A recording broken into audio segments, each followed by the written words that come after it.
Interview की तरफ चले जाएं तो वो तारक बशीर चीमा पर इल्जाम लगा रहे हैं कि तारक बशीर चीमा ने मेरे ऊपर झूठा भत्ते का पर्चा देकर मेरे ऊपर रेड की है घर पर, मैंने किसी से भत्ता तो लिया ही नहीं।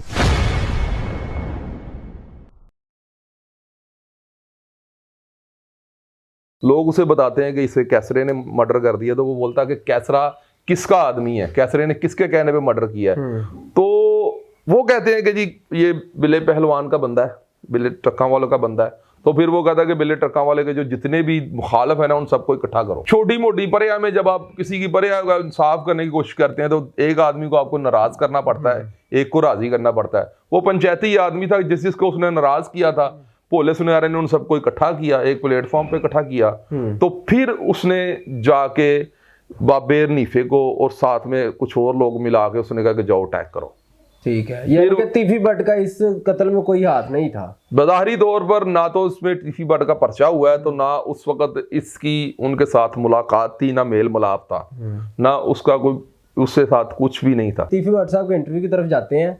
उन्होंने कहा कि ये जो एहसन शाह इसके साथ उम्रे के दौरान मेरी कोई कॉल पे बात नहीं हुई या कोई राब्ता नहीं हुआ। चले मैं आपके चैनल से आपको एक बात की वजाहत भी कर देता हूँ कि तीफी भट्ट साहब के इंटरव्यू के हिसाब से लगा लें। ये जो डीएसपी है जिनका उन्होंने नाम लिया कि मेरे घर में जब फायरिंग होती है तो इसी डीएसपी के बेटे ने अकबर बिल्ला जो रिटायर्ड डीएसपी है इसके बेटे ने ही आगे बिलाज के इतराफ किया है। बिलाज तो कह रहा था कि मैंने आपके घर पे गोली नहीं चलाई, ठीक है, और वो बार बार इस बात को बताना चाह रहा था। अब ये कह रहे हैं कि कुरान भी उठा रहा था, मुमकिन है कुरान भी उठा रहा हो, हमें तो इस बात का नहीं पता। वो कुरान भी उठाने के लिए तैयार होगा।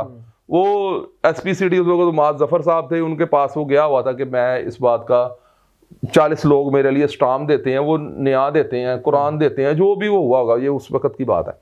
तो वो उस वक्त वहां पे पहुंचे हुए थे। तो ये तीफी भट्ट साहब के अल्फाज हैं, तो ये हकीकत भी है।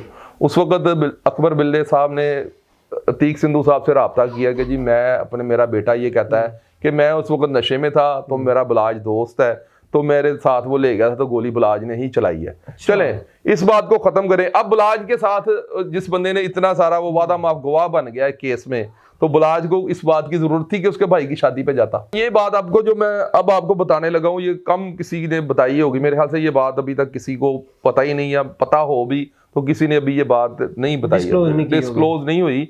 ये जो बिलाज का डेरा है ना, वहां डेरे के सामने उन लोगों का कारोबार है जो लड़की वाले हैं। अच्छा, ठीक है।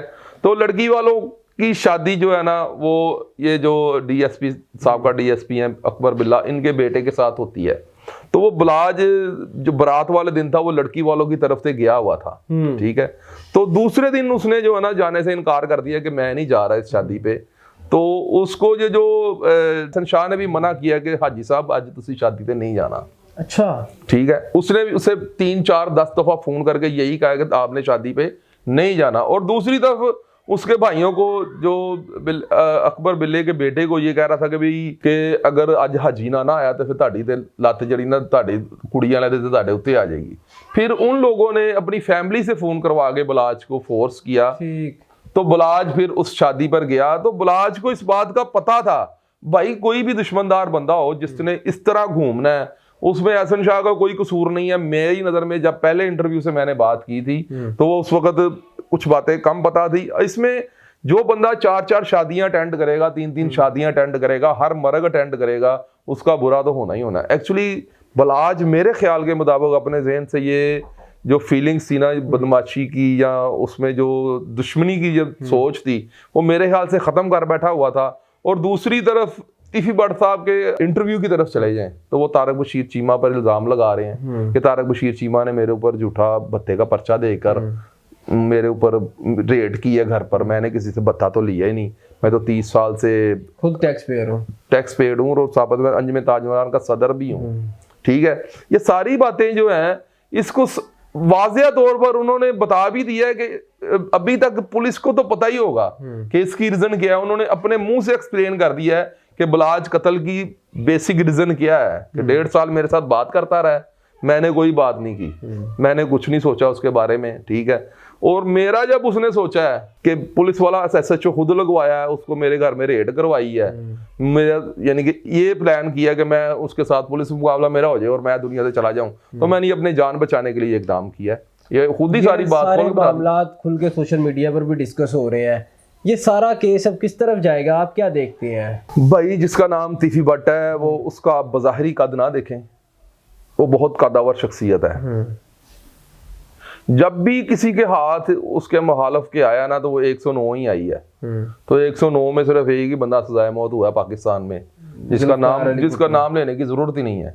सिर्फ एक ही बंदा पाकिस्तान में सजाए मौत हुआ है, जिसके मरने के बाद ये कहा गया कि इसको सजाए मौत ना देना।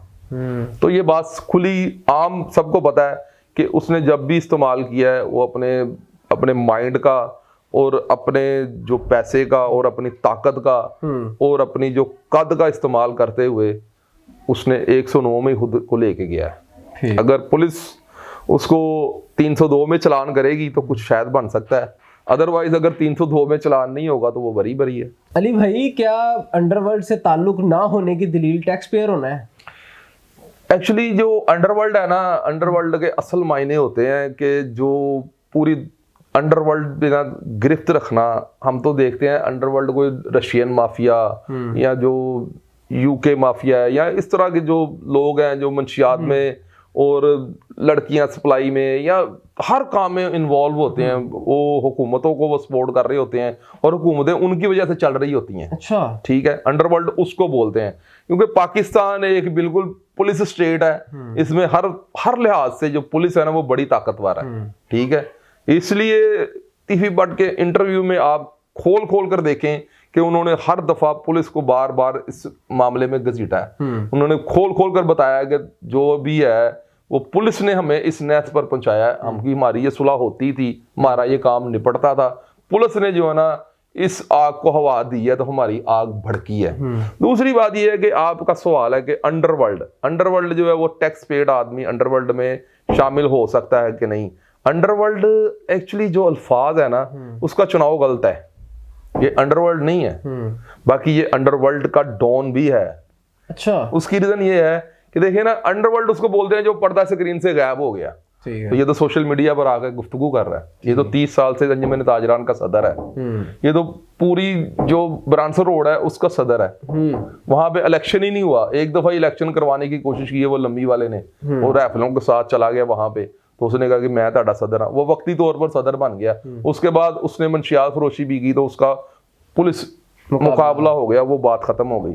मसला ये है कि इसमें जो कोई भी बंदा हो, उसने दिमाग का इस्तेमाल भी किया है, उसने अपनी पावर का इस्तेमाल भी किया है, और जिसने अल्लाह की ज़ात ने जिस तरह उसकी तकदीर लिखी हुई है ना, जो उसके कारोबार हैं, जो उसके सोर्सेज हैं, इनकम ऑफ सोर्सेज हैं, उस हिसाब से अल्लाह की तरफ से उसे डील मिली हुई है। कौन किसके बारे में कुछ कह सकता है?